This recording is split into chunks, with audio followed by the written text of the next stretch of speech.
Admiral Jake Morrison stood on the bridge of the USS Vengeance, watching the stars through the massive viewing window. Today marked 5 years since humanity joined the Galactic Alliance. 5 years of peace, trade, and friendship with alien races across the galaxy. The bridge was busy with activity. Officers moved between control stations, checking systems and preparing for the joint military exercise that would begin tomorrow. Captain Lisa Brooks walked up to Morrison, carrying a datapad with the latest reports. "All human fleets are in position, Admiral," she said. "The Zephyrians, Nexari, and other Alliance members are ready too. This will be the largest training exercise in Alliance history." Morrison nodded. The exercise would test how well all 12 species could work together in battle. It was meant to show the strength of their united forces against any outside threat. Every human ship would participate, spread across 17 different star systems. "Any word from the Alliance Command?" Morrison asked. Commander Veltar from the Zephyrian fleet sent his regards. He says his people are excited to train alongside. "Human forces again," Brooks smiled. The Nexari representative Quantum 7 also expressed, "Well, whatever passes for excitement among crystal beings." Morrison had worked with both aliens many times. Veltar was a good soldier, even if his people looked like giant insects. Quantum 7 was harder to understand, being made of living crystal, but had always been helpful during past missions. The Alliance had been good to humanity. When human ships first left the solar system and met other intelligent life, many people on Earth feared the worst. Stories of alien invasions filled human movies and books. But the Galactic Alliance welcomed humans with open arms. The 12 species had been living in peace for over 300 years. They shared technology, traded goods, and protected each other from pirates and other dangers. When humans showed up with their crude nuclear-powered ships, the Alliance offered to help them build better ones. "Sir, we're getting a message from Lieutenant Commander Ryan Clark," said the communications officer. "He wants to speak with you privately." Morrison frowned. Clark was head of intelligence for the human fleet. He rarely called unless something was wrong. "Put him through to my ready room." Morrison walked to his private office behind the bridge. The door closed behind him as Clark's face appeared on the screen. The man looked worried, which was unusual for someone who normally stayed calm under pressure. "Admiral, we have a problem," Clark said without greeting. "I need to show you something, but not over open channels. Can you come to my ship?" "What's this about, Ryan?" "I can't say more on this line. But, sir, it's about the Alliance, about tomorrow's exercise. Please, you need to see this right away." Morrison felt a cold feeling in his stomach. Clark was not the type to panic over nothing. "I'll be there in an hour." The trip to Clark's intelligence ship took Morrison through the fleet formation. Human vessels floated in space alongside alien ships of every shape and size. Zephyrian ships looked like metal insects with long, thin bodies. Nexari vessels were perfect geometric shapes that seemed to bend light around them. Other Alliance ships ranged from organic-looking tubes to massive metal spheres. It was a beautiful sight. 12 different species working together as one force. Morrison had always felt proud to be part of something so much bigger than just humanity. Clark met Morrison at the airlock. His face was grim as he led the Admiral to a secure room deep inside the ship. The walls were covered with screens showing intercepted communications and data files. 3 hours ago, one of our listening posts picked up a transmission. Clark began. It was encrypted, but we managed to break it. What we found. Double quotes. He paused, looking sick. "Admiral, they're going to kill us all." Morrison stared at him. "What are you talking about?" Clark activated one of the screens. Alien text scrolled across it, with human translations below. "This is communication between the Ethereal Council and Alliance fleet commanders. They call it Purification Protocol. They plan to eliminate all human forces during tomorrow's exercise. Morrison. Read the translated text. His blood turned to ice. The aliens spoke of humans as a chaos factor that threatened galactic peace. They said humans were too aggressive, too unpredictable. The Alliance had decided that humanity needed to be removed before they became a bigger problem. How did you get this? Morrison asked. A Zephyrian defector. He was dying when our patrol found him. Said he couldn't live with what his people were planning. Clark brought up another screen. Look at this. Tomorrow's exercise positions are perfect for an ambush. Every human fleet will be surrounded by Alliance forces. They've been planning this for months. Morrison felt rage building inside him. For 5 years, humans had trusted these aliens. They had shared technology, fought beside them, considered them friends. And all that time, the Alliance had been planning genocide. How many people know about this? Morrison asked. Just my intelligence team, and now you. What are your orders, sir? Morrison looked at the evidence again. Ship positions, attack plans, even target lists of human colonies. The Alliance meant to wipe out every human in space. Men, women, children. None would be spared. Send coded messages to all human commanders. Tell them to prepare for immediate combat operations. Don't use normal channels. Morrison's voice was cold as steel.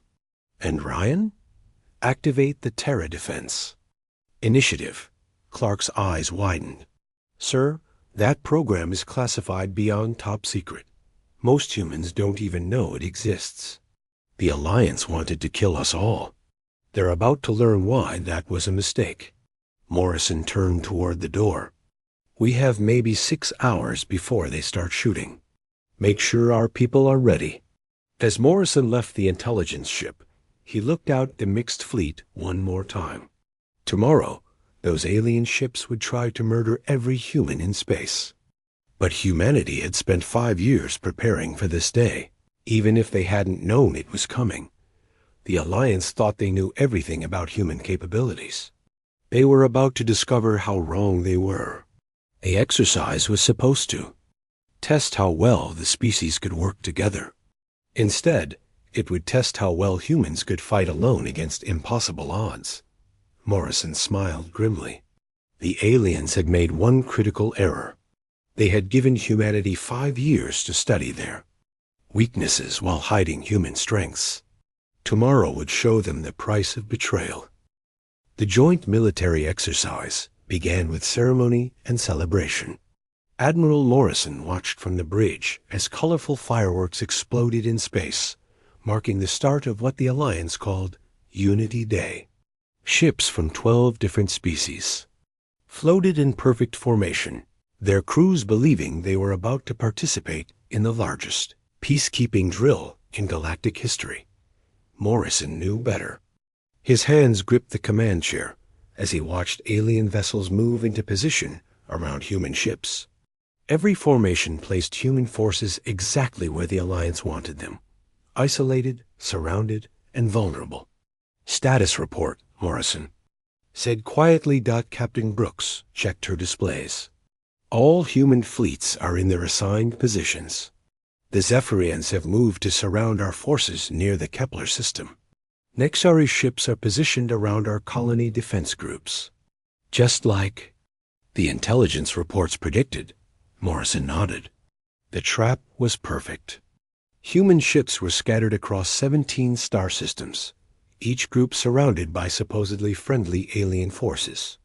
If the attack came now, most human crews would die before they even understood what was happening. Any response from the outer colonies? Morrison asked. Lieutenant Commander Clark's voice came through the communication system. We managed to warn most of them, but the Alliance is monitoring all transmissions. Some colonies haven't received our warnings yet. Morrison felt sick. Millions of human civilians lived on those colonies, trusting that the Alliance would protect them. Children played in schools built with alien technology. Families slept peacefully in homes designed by alien architects. None of them knew that their friends were planning to murder them all. Sir, we're getting strange readings from the alien ships, reported the sensor operator. They're charging weapons, but slowly, trying to hide it. How long until they're ready to fire? Maybe 20 minutes, sir. Morrison's mind raced. 20 minutes to save the human race. Every second counted. Now, signal all human ships. Execute Emergency Protocol 7. Move to attack positions, but make it look like we're following exercise plans. Brooks looked confused. Sir, what's Emergency Protocol 7? Something the Alliance doesn't know about, Morrison said grimly. Ryan, activate the Terra Defense Initiative. All systems, all weapons, everything. Deep in space, human ships began making small adjustments to their positions. To alien observers, it looked like normal exercise movements. But the human crews knew better. They were preparing for the fight of their lives. The first sign of trouble came from the new Texas colony. The settlement housed 12 million people. On a planet that looked much like Earth. Children attended schools there. Farmers grew crops in fields that stretched to the horizon. It was supposed to be humanity's proudest achievement in space. Sir, we're losing contact with New Texas, the communications officer reported. Their last transmission was cut off mid-sentence. Morrison closed his eyes. He knew what that meant. The Alliance had started early. Somewhere in space, Nexari planet cracker weapons were turning a world full of families into dust and rocks. All ships abandon exercise protocols. Repeat, this is not a drill. The Alliance is attacking human targets. Defend yourselves. The bridge erupted in activity. Officers ran between stations, activating weapon systems and emergency protocols. The USS Vengeance shuddered as hidden armor plating extended from the hull. Weapons that had been concealed for 5 years finally revealed themselves.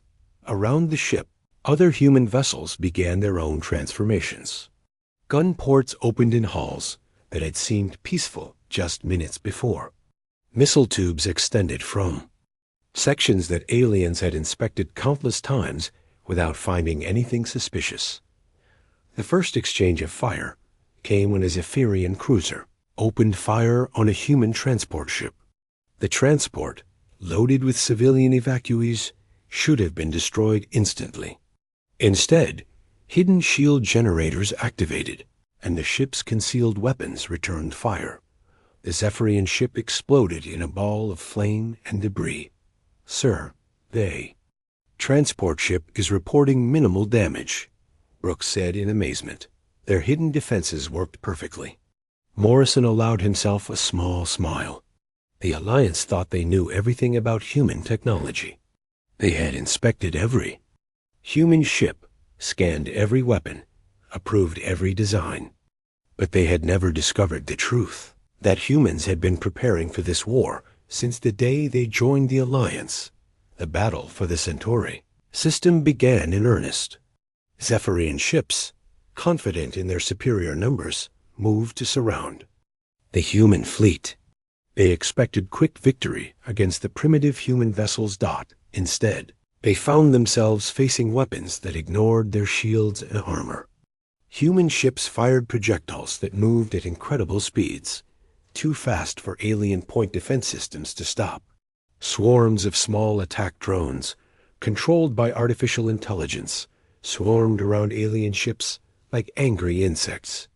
The Zephyrians are calling for reinforcements, reported the communications officer. They're saying our weapons are illegal under galactic law. Morrison laughed bitterly. They're murdering civilians and they're worried about legal weapons? Tell them the Alliance broke galactic law first. The battle spread across multiple star systems.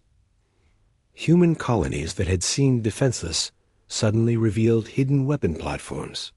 Civilian ships that had appeared harmless began launching attacks on Alliance vessels. Everywhere the Alliance looked, they found that humans had been preparing for this war, but the human forces were still outnumbered. For every alien ship they destroyed, 2 more took its place. The Alliance had the advantage of numbers, and they were using it. "Sir, we're getting reports from the outer colonies." Clark's voice crackled through the communication system. "The Alliance is using planet-killer weapons. They're not just attacking our ships, they're destroying entire worlds." Morrison's blood ran cold. The Alliance wasn't just trying to win a war. They were trying to commit genocide. Every human settlement, every colony, every space station was being targeted for complete destruction. "How many colonies have we lost?" Morrison asked. 7 so far, sir. New Texas, Europa Prime, the research stations around Wolf 359. There, hitting civilian targets first, then moving on to military installations. Morrison realized the terrible truth. The Alliance wasn't just trying to defeat humanity in battle. They were trying to erase humans from existence. Every man, woman, and child was marked for death. "All human forces new orders," Morrison broadcast. "To the fleet, the Alliance has chosen genocide. They're killing our families, our children, our people. We are now in a war of survival. All weapons are authorized. All restrictions are lifted. Show them what happens when you threaten the human race." Around the galaxy, human ships began revealing their true capabilities. Weapons that had been hidden for 5 years emerged from concealment. Technologies that the Alliance had banned as too dangerous were finally put to use. The Alliance had wanted to see human, military power during this exercise. They were about to get their wish. The USS Vengeance shook as enemy fire struck its hull. But the ship's hidden armor held, and its concealed weapons returned fire with interest. Around them, the battle continued to rage. Human ships fought with desperate courage, knowing that their entire species depended on their success. Morrison watched the tactical display as red dots representing human forces flickered and died. But for every human ship that fell, alien vessels burned in return. The Alliance had started this war expecting easy victory. Instead, they were learning that humans were far more dangerous than they had ever imagined. A trap had been sprung. But the Alliance was about to discover that they had trapped the wrong species. Deep beneath the Earth's surface, automated systems that had slept for 5 years began to wake up. General Patricia Hayes stood in the command center of the Terra Defense Initiative, watching as displays came online one by one. The room was buried 2 miles underground, hidden from any alien sensors that might be watching humanity's home world. "All systems are active, General," reported her aide, Colonel Steve Parker. "The Alliance has no idea what we're about to unleash." Hayes nodded grimly. For 5 years, she had overseen the most secret project in human history. While the Alliance inspected human ships and monitored human technology, they had never suspected that humanity was building weapons in hidden facilities across the solar system. "Status of the Mars factories?" Hayes asked. "Production lines are at full capacity. We're launching hunter-killer drones every 30 seconds. The asteroid belt mining stations are also online. They're converting raw materials into kinetic projectiles." Hayes smiled coldly. The Alliance thought they knew everything about human industrial capacity. They had watched human factories, counted human ships, measured human resources. But they had never found the secret facilities that humanity had. Built in the deepest parts of space, not back in the battle zone, Admiral Morrison watched as the tide of war began to shift. The USS Vengeance had just received a coded transmission from Earth. The Terra Defense Initiative was fully active. "Sir, we're detecting massive energy signatures coming from the direction of Sol System," reported the sensor operator. "Something big is heading our way." Morrison knew what was coming. The Alliance was about to face weapons that they had banned from galactic warfare 300 years ago. Weapons that were considered too dangerous, too unpredictable, too inhuman for civilized species to use. The Alliance had forgotten why those weapons were banned in the first place. Captain Brooks watched her tactical display as new contacts appeared. On the screen, "Sir, I'm reading. This can't be right." Thousands of objects moving at near light speed, heading directly for Alliance positions. "Kinetic kill vehicles," Morrison said quietly. Chunks of metal and rock accelerated to incredible speeds. No explosives, no energy weapons, just pure kinetic force. The first wave of projectiles struck the Zephyrian fleet near Jupiter. The insect-like aliens had no defense against weapons that moved faster than their computers could track. Their shields, designed to stop energy beams and missiles, were useless against solid chunks of metal traveling at relativistic speeds. Zephyrian ships simply disintegrated on impact. One moment they were there, the next they were expanding clouds of debris and vapor. The survivors tried to retreat, but more projectiles were already on their way. "The Zephyrians are requesting immediate reinforcement," reported the communications. "Officer, they're saying our weapons violate every treaty in galactic law." Morrison's voice was ice cold. "Tell them that genocide violates every moral law in the universe. We're just returning the favor." In another part of the galaxy, Captain, Lisa Brooks found herself in command of a small human fleet protecting civilian evacuation ships. Her force was outnumbered 10-1 by Nexari crystal ships, but she had just received authorization to use humanity's most secret weapons. "All ships, activate Protocol Black," she ordered. "Deploy the AI hunters." Hidden compartments in the yaw. Human ships opened, releasing swarms of small, intelligent drones. Each drone was controlled by an artificial intelligence that had been designed for one purpose: to hunt and destroy enemy vessels. The Alliance had banned artificial intelligence from warfare, claiming it was too dangerous to give machines the power to kill. But humans had continued developing AI in secret, creating electronic minds that could think and react faster than any organic brain. The AI hunters moved through space like a school of metal fish, adapting their tactics in real time as they encountered enemy defenses. The Nexari ships tried to shoot them down, but the AIs learned from every attack, constantly changing their behavior to avoid being hit. Within minutes, the crystal ships were overwhelmed. The AI hunters found weak points in their hulls, exploited flaws in their shields, and disabled their weapons with surgical precision. The Nexari, who had expected to massacre human civilians, instead found themselves fighting for their lives against machines that showed no mercy. "Captain, the Nexari commander is trying to surrender," reported Brooks, communications officer. Brooks thought of the millions of human civilians who had died on New Texas and other colonies. "Tell him that surrender is not an option."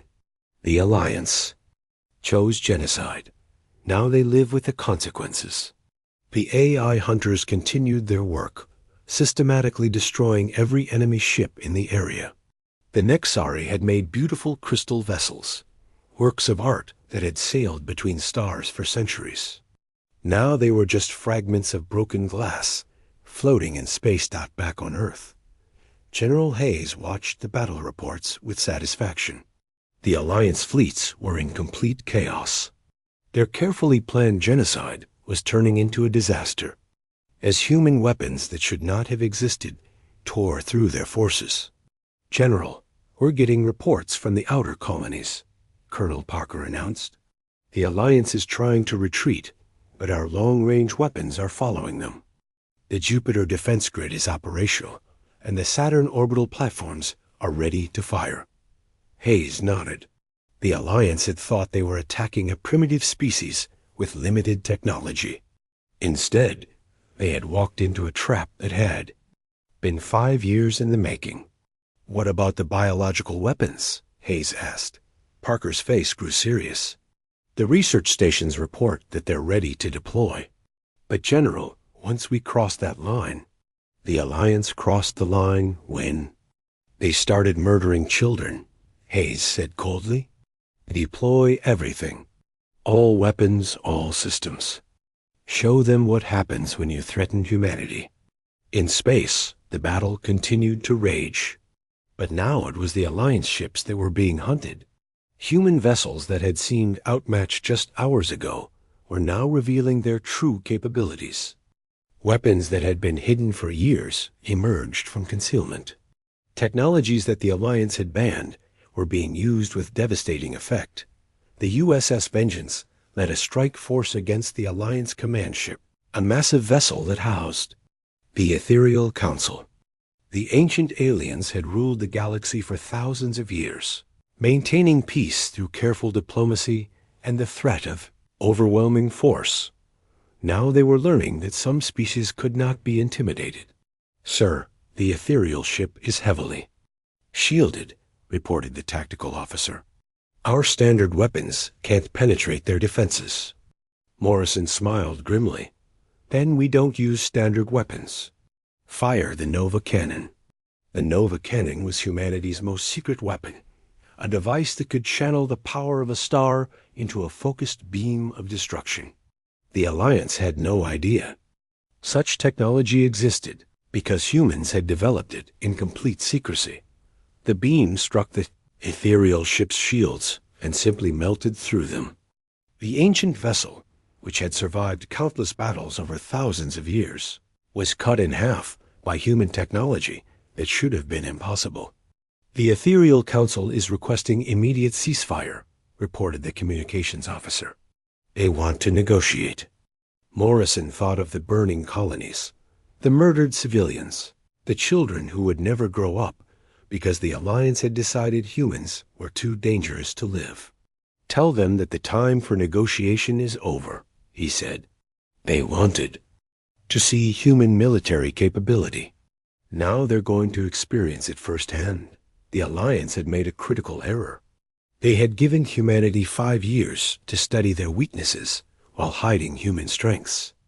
They had banned the most effective weapons from galactic warfare, never suspecting that humans would continue developing them in secret. Most importantly, they had underestimated what humans would do when their families were threatened. The Alliance had expected rational, civilized warfare. Instead, they had awakened something primal and furious, a species that would burn down the galaxy rather than let their children be murdered. The war was far from over. But for the first time since the shooting started, it was the Alliance that was afraid. The news of humanity's hidden weapons spread terror through the Alliance fleet. Captain Lisa Brooks watched her tactical display as alien ships began retreating from human positions across multiple star systems. The species that had confidently planned genocide just hours ago were now running for their lives. Status report, Brooks ordered from the bridge of her flagship, the USS Liberty. The Zephyrian fleet near Proxima Station is in full retreat, reported Lieutenant Commander Mark Davis. They lost 60% of their ships to our kinetic bombardment. The survivors are broadcasting surrender requests. Brooks felt no satisfaction in the victory. The Zephyrians had murdered millions of human civilians. Now they wanted mercy after showing none themselves. What about the Nexari forces? Most of their crystal ships have been destroyed by the AI hunters. The remaining ones are trying to reach the galactic rim. Our long-range weapons are following them. Brooks nodded. The Alliance had made a fatal mistake. They had studied human military doctrine for 5 years, but they had only seen what humans wanted them to see. Now they were experiencing the full fury of a species that had spent centuries perfecting the art of war. Admiral Morrison coordinated the counterattack from the USS Vengeance. The ship's bridge was a hive of activity as reports came in from across the galaxy. Human forces were no longer fighting for survival. They were hunting their former allies with cold precision. Sir, we're getting reports from the Biological Warfare Division, reported Lieutenant Colonel Sarah Martinez. The pathogen attacks are working. Alliance medical facilities are overwhelmed. Morrison had authorized the use of weapons that targeted specific alien genetic markers. The Alliance had banned biological warfare centuries ago, calling it too inhuman for civilized species. But humans had continued developing such weapons in secret, knowing that someday they might face an enemy that showed no mercy. Casualties? Morrison asked. Minimal human losses. The pathogens are species-specific, but the Alliance? Sir, entire fleets are being disabled as their crews fall ill. Morrison felt a moment of doubt. The biological weapons were incredibly effective, but they were also cruel. Alien crews were dying slowly, their bodies breaking down as human-designed diseases attacked their immune systems. Then he remembered the children on New Texas, the families on Europa Prime, the researchers on Wolf 359, all murdered by the Alliance. Without warning, without mercy, without a chance to surrender. Continue the attacks, Morrison ordered. They chose genocide. Now they live with the consequences. The Battle of Proxima Station became the turning point of the war. Captain Brooks found herself facing a massive Alliance fleet that had been sent to destroy the human research facility. There, the station housed 10,000 scientists and their families, all working on projects that would help humanity explore the galaxy. The Alliance wanted them all dead. Sir, enemy fleet is approaching, reported the sensor operator. 200 ships, including 3 ethereal dreadnoughts. They're demanding our surrender. Brooks looked at the odds. Her small fleet of 20 ships was outnumbered 10-1. Under normal circumstances, surrender would be the only rational choice. But these were not normal circumstances. All ships, prepare for emergency maneuver Alpha 7, Brooks ordered. We're going to show them something they've never seen before. The human ships began moving in formation, but not toward the enemy fleet. Instead, they turned toward the system's asteroid belt, where millions of rocks floated in space. Captain, what are we doing? Asked Lieutenant Davis. Something that will horrify them, Brooks replied. Prepare to weaponize the USS Portland. Portland was a human cargo ship that had been damaged in the initial Alliance attack.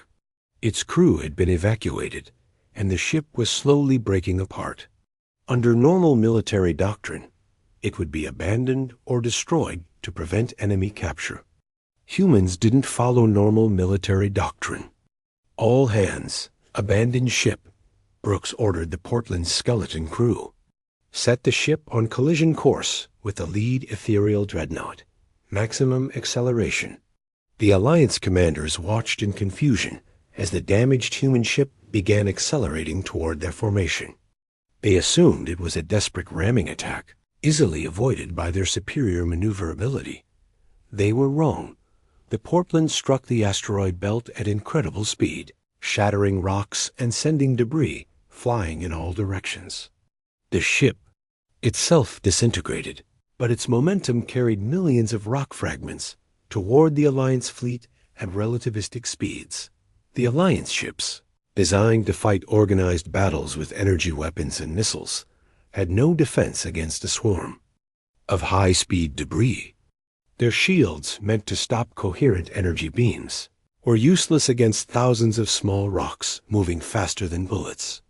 The lead ethereal dreadnought, a ship that had ruled space lanes for millennia, was torn apart by chunks of common asteroid rock. Within minutes, the entire Alliance fleet was either destroyed or crippled. Sir, the Alliance commander is requesting immediate medical assistance, reported the communications officer. His ship is losing life support. Brooks thought of the human families who had died without warning, without help, without hope.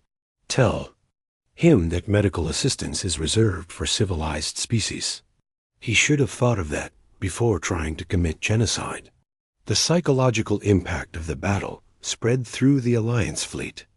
The aliens realized they were fighting an enemy that turned everything into a weapon, even their own damaged ships. even random space debris, even the deaths of their own crews. Admiral Morrison received reports of similar tactics being used across the galaxy. Human commanders were improvising solutions that no Alliance species had ever conceived. They turned cargo ships into guided missiles, used asteroid belts as ammunition, and converted civilian facilities into weapon platforms. "Sir, we're getting a transmission from the Ethereal Council," reported the communications officer. "They're calling for an immediate ceasefire." Morrison laughed bitterly. "Now they want to talk? After murdering millions of our people? They're claiming the attack was a mistake, sir. They say rogue elements in the Alliance acted without authorization." Morrison studied the tactical display. Human forces were winning across multiple fronts. The Alliance fleet was in retreat. Their medical facilities were overwhelmed, and their command structure was falling apart. "Tell the Ethereal Council that we'll discuss terms after we finish destroying their military capability," Morrison said. They wanted to see human warfare. "We're just getting started." The Alliance had made a fundamental error in judgment.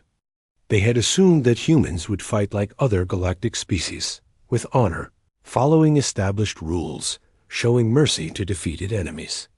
Instead, they had awakened a species that treated war as a problem to be solved through any means necessary. Humans didn't just fight battles. They fought to win, whatever the cost. The war was entering a new phase. The Alliance's planned genocide had failed. Now they were learning what happened when humans stopped holding back. Captain Brooks watched the debris field that had once been the Alliance fleet. Her tactical officer was coordinating rescue operations for human survivors, but no aid was being offered to the alien crews floating in space. "Captain, should we help the Alliance survivors?" asked Lieutenant Davis. Brooks remembered the final transmission from New Texas, a mother crying for her children as the planet died around her. They made their choice when they started murdering civilians. Let them face the consequences. The tide of war had turned. The Alliance's superior numbers meant nothing against an enemy that refused to fight by their rules. Humanity was demonstrating why they had been considered dangerous enough to warrant genocide. The Alliance was about to learn that some species were too dangerous to attack at all. The war had become something the galaxy had never seen before.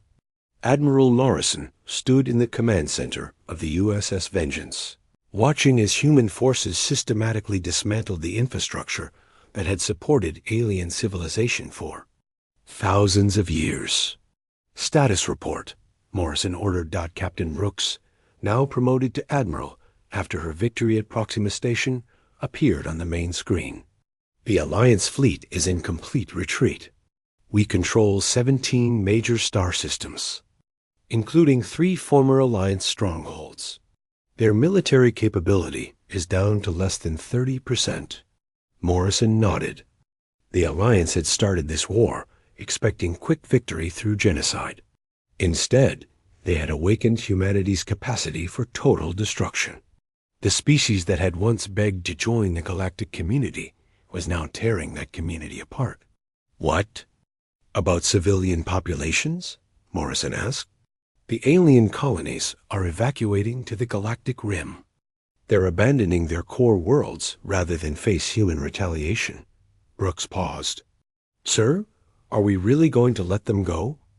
Morrison considered the question. The Alliance had tried to murder every human in the galaxy. They had killed millions of innocent people, including children. By any measure of justice, they deserved whatever fate humanity chose to give them. "They made their choice," Morrison said finally. "But we're not like them. We don't murder civilians. Let them run." The Alliance leadership had a different fate waiting. The Ethereal Council, rulers of the galaxy for millennia, had withdrawn to their own world in the Vega system. They believed their ancient defenses and powerful fleet would protect them from human revenge. They were wrong. General Patricia Hayes watched from Earth as the final phase of the war began. The Terra Defense Initiative had exceeded all expectations. Weapons that were supposed to be impossible had proven devastatingly effective. The Alliance's technological superiority meant nothing against human ingenuity and determination. General, the Stellar Engineering Division is ready, reported Colonel Parker. The Sun Killer weapons are in position around the Vega system. Hayes felt a chill. The stellar engineering weapons were humanity's most terrifying creation, devices that could destabilize a star and cause it to go supernova. The technology had been developed in absolute secrecy, tested only in computer simulations and remote star systems. Are we really going to do this? Parker asked quietly. Hayes thought of the millions of human dead, the children who would never grow up, the families torn apart by Alliance treachery. The Alliance had chosen genocide, and now they would face the ultimate consequence. The Ethereal Council had a choice, Hayes said. They could have honored the treaties they signed with humanity. Instead, they chose mass murder. Now they'll learn what happens when you threaten our species. The ultimatum was delivered to the Ethereal Council by Admiral Morrison himself. The ancient aliens, some of whom had lived for thousands of years, received the message in their crystal. Palace on Vega Prime. You have 1 hour to surrender unconditionally, Morrison's image said on their screens. All Alliance military forces will be disbanded. All Alliance worlds will be placed under human administration. You will face trial for crimes against humanity. The Ethereal Council's response was defiant. They had ruled the galaxy since before humans had learned to make fire. They would not bow to a species they considered primitive and barbaric. We reject your terms, the Council speaker replied. The Alliance will fight to the last ship, the last world, the last being. We will not surrender to genocidal maniacs. Morrison's smile was cold. Genocidal maniacs? You're the ones who tried to murder our entire species. But if you want to fight, to the last, we'll accommodate you. The countdown began. Human ships withdrew from the Vega system, leaving only the stellar engineering platforms in orbit around the star. The devices looked innocent enough. Small metal structures that could have been communication satellites or scientific instruments. They were actually weapons of unimaginable power. Sir, the Ethereal Council is requesting immediate negotiations, reported the communications officer. They're saying they're willing to discuss terms. Morrison checked his watch. They have 10 minutes left. Tell them that the time for talking is over. The Alliance had made their choice when they decided to commit genocide. Now they would live with the consequences, or die with them. Admiral Brooks watched from her flagship as the stellar engineering weapons activated. The devices sent focused energy beams into the core of Vega, disrupting the nuclear fusion processes that kept the star stable. Sir, stellar disruption is beginning, reported the science officer. The star's core temperature